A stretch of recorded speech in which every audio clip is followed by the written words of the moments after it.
खंडेलवाल परिवार में एक नई दुल्हन आई थी जिसका नाम था रवीना। रवीना ग्रेजुएट थी और काफी समझदार लड़की थी। स्वभाव में एकदम सीधी सादी थी। उसके अलावा खंडेलवाल परिवार में उसका पति विकास, सास ससुर और एक देवर राहुल रहते थे। राहुल कॉलेज के फाइनल ईयर में पढ़ता था और घर वालों का एकदम लाडला था और इसी लाड़ प्यार ने उसे बिगाड़ कर रखा था। अरे बहू, जरा चाय बन गई हो तो लेकर आना। हाँ मम्मी जी, ला रही हूँ। ये लीजिए चाय। देवर जी, मैंने आपके लिए भी चाय बना दी थी, तो आप भी पी लीजिए ना। अरे नहीं नहीं, मैं ये चाय नहीं पीता, मुझे सिर्फ ग्रीन टी ही पसंद है। अरे राहुल बेटा, पी लो, तुम्हारी भाभी बना कर लाई है तो। राहुल चाय पीना शुरू करता है और एक घूंट पीते ही चाय थूक देता है। छी, ये कैसी घटिया चाय बनाई है, भला इतनी चाय पत्ती कोई डालता है क्या? अरे बेटा, अच्छी तो है।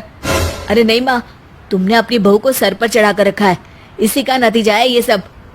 और भाभी, आज रात को मेरे दोस्त आने वाले हैं, तो उनके आने से पहले मेरा कमरा अच्छे से साफ कर देना। राहुल की ये बात सुनकर रवीना थोड़ी उदास हो जाती है और जाकर कमरे की सफाई करने लगती है। शाम को अचानक से बाबूजी का फोन हैंग हो जाता है और वो वहाँ कमरे में खड़ी रवीना को बुलाते हैं।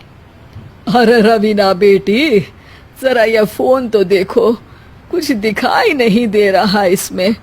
पता नहीं कैसे कैसे नए फोन आ गए हैं आजकल। लाइए पापा जी, मैं देख लेती हूँ। अरे भाभी, मुझे दे दो, ये स्मार्टफोन है, इसे समझने में और झाड़ू पोछा लगाने में बहुत अंतर होता है।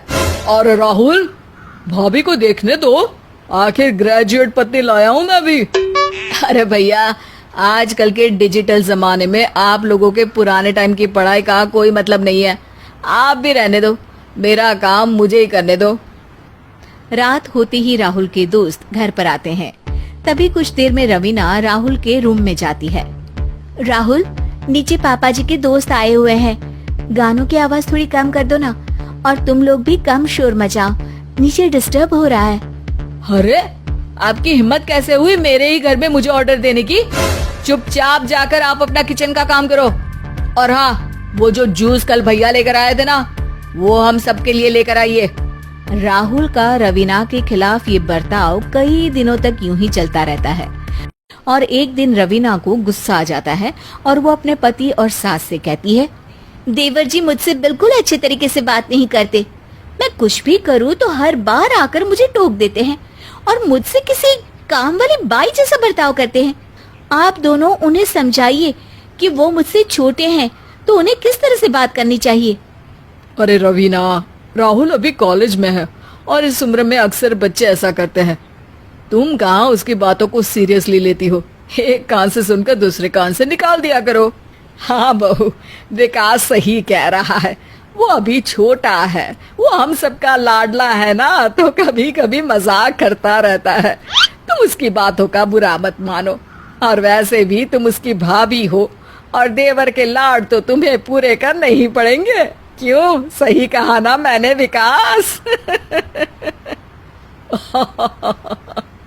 विकास और सासू माँ हंसने लगते हैं और रवीना मन ही मन गुस्सा होने लगती है और सोचने लगती है कि क्या किया जाए जिससे राहुल की अकल ठिकाने आ जाए और किसी को कोई तकलीफ भी ना हो, और वो वहां से चली जाती है।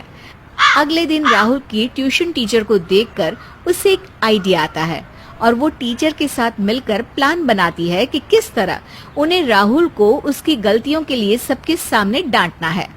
राहुल, मैंने तुम्हें 2 चैप्टर्स के नोट्स बनाने के लिए कहा था, लेकिन तुमने एक ही चैप्टर का बनाया है। दिन पर दिन तुम्हारी पढ़ाई में तुम कमजोर होते जा रहे हो। ये बात राहुल के पापा सुन लेते हैं। अगले दिन टीचर फिर से राहुल को उसके भैया के सामने डांट लगाती है। तुमसे ज्यादा डफर बच्चा तो मैंने कभी नहीं देखा। घर वालों ने लाड़ कर करके बिगाड़ दिया है। ऐसा ही चलता रहा तो पता नहीं आगे क्या होगा। रवीना अब अगले दिन राहुल के लिए बड़ी पनिशमेंट की तैयारी करती है और अगले दिन फिर टीचर राहुल को सबके सामने डांटने लगती है। अब तो मैं तुम्हें फेल कर दूंगी एग्जाम में राहुल।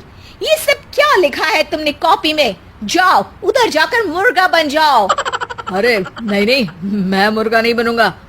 आप ऐसे मेरी इंसल्ट नहीं कर सकती। देखा राहुल, तुम अपने घर वालों के सामने अपनी इंसल्ट भी नहीं सह पा रहे हो और अपनी भाभी को, जो कि तुमसे उम्र में भी बड़ी है, उन्हें सबके सामने बार बार इंसल्ट करते रहते हो। सोचो उन्हें कैसा लगता होगा। और हाँ, अब भी वक्त है, सुधर जाओ, वरना किसी दिन स्कूल में पूरी क्लास के सामने मुर्गा बनाऊंगी। फिर सोचो कैसा लगेगा तुम्हें। राहुल अंदर ही अंदर अपने बर्ताव के लिए शर्मिंदा महसूस करता है और वो सबके सामने रवीना से माफी मांगता है। मुझे माफ कर दीजिए भाभी, मैं हमेशा आपको हुक्म देता रहा और क्या कुछ नहीं कहता रहा। मैं वादा करता हूँ कि अब से अपने सारे काम खुद करूँगा और किसी को भी बिना वजह परेशान नहीं करूँगा। तो कुछ इस तरह रवीना अपनी सूझबूझ और अकलमंदी का प्रमाण देते हुए अपने बिगड़े हुए देवर के तेवर ठीक कर देती है और ये साबित कर देती है कि जब कोई साथ ना दे तो अपनी होशियारी से सारे काम आसान किए जा सकते हैं।